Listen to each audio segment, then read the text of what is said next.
Welcome to the latest installment of Don't Take This as Gospel, where I talk about subjects involving religion. Uh, we are in the middle of a little bit of an excursus from talking about Dennis Prager's book, The Rational Bible, Exodus, God, Slavery, and Freedom. Right before we get into the Ten Commandments, I want to go over a couple of topics that were kind of putting a bug up my butt. One of them I've already covered just recently. It is the last episode of Don't Take This as Gospel on women priests.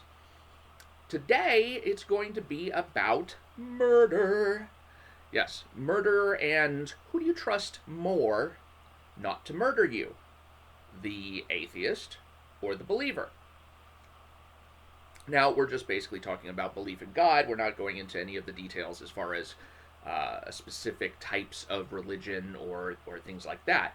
But generally, belief in God is basically that there is a supernatural being or supernatural superstructure to the world or substructure to the world that deals with morality and whether we do right or wrong, and then rewards and punishes us for it. So however you want to think of God in that respect, that's what I'm talking about. So when it comes to someone who does or does not believe in God, who do you trust more not to murder you? And the reason that I'm bringing this up is because I was in conversation with an atheist, and the atheist said something to the effect of, well, you know, what really scares me about you believers is that you would be raping and murdering and thieving and doing all this kind of stuff were it not for your belief in this imaginary God. I mean, take that imaginary God away and you're just, you know, these horrible, you know, rapey, thievy, murdery people.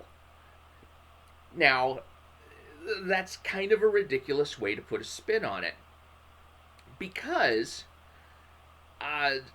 what the atheist is generally objecting to, and he spelled it out in these particular terms, is that it takes this fear of eternal punishment to keep believers in God from murdering and raping and pillaging and doing all these bad things. If it wasn't for the fear of eternal punishment, then, you know, we'd just feel free to do whatever it is that we want. Well, no, that's not true. I mean, come on.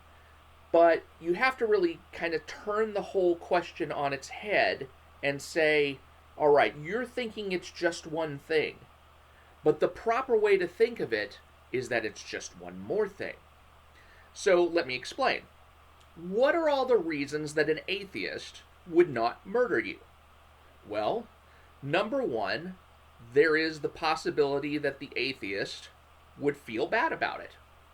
You know, I mean, atheists are human beings too. We all know this. We know this. So, atheists who have empathy, which is going to be, you know, it's going to be most atheists, just as it's going to be most believers, are going to feel bad if they murder you. You see, you have that put yourself in the other person's shoes. Would you want to be murdered? Come on, you know, you're not gonna want to be murdered. So the atheist is going to feel guilty about that. So there's that personal guilt. There's that sense of self-punishment. You've got this punishment from within you that's going to keep you from murdering someone. Okay, well, what else? What else could there be? Well, there could be the threat of what might happen as far as your career goes. If you murder somebody, you know, maybe you're able to pass it off as a justified homicide, but still, if you murder somebody, you could lose your career. And so your employer could end up punishing you. So there's another layer of punishment.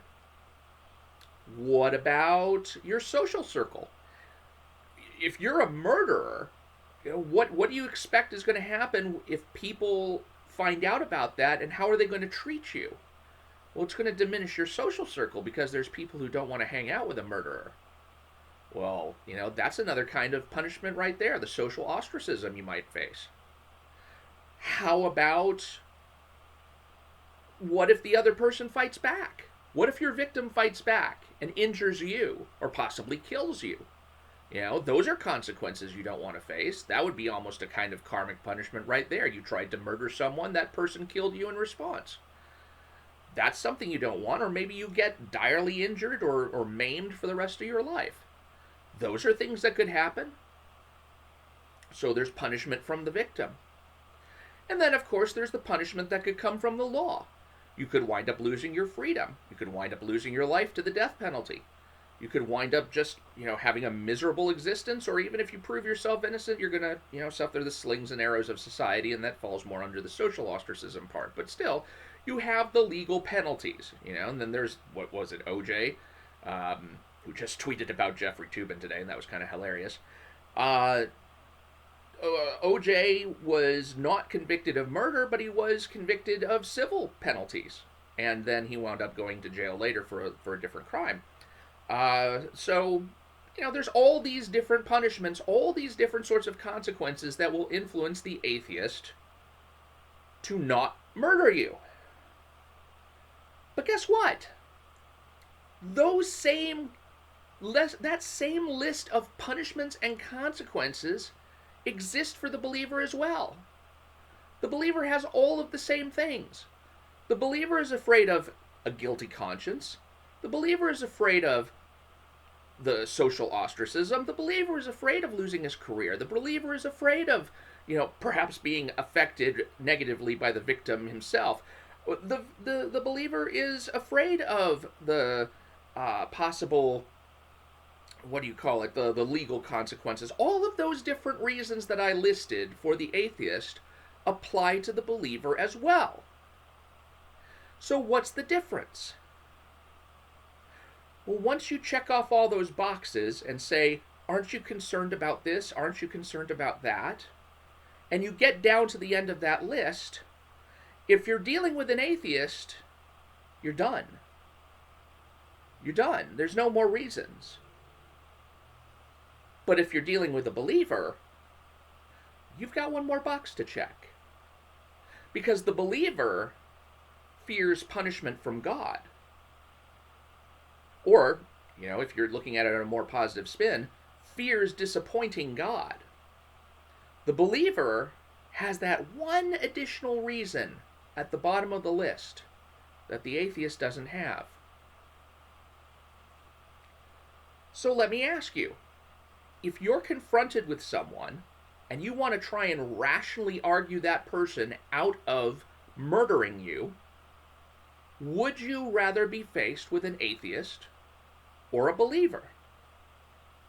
I kind of got to think you'd have to go for the believer.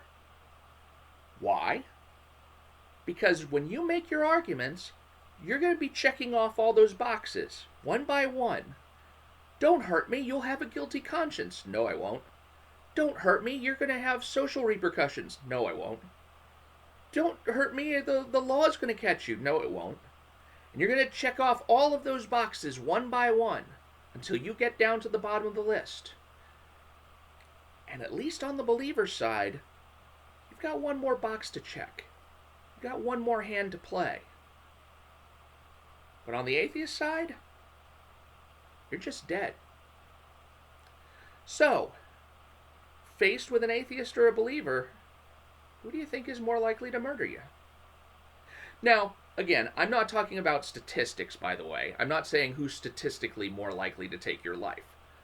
I'm just saying that, given the choice, who would you rather be faced with? Who would you rather be making your appeals to?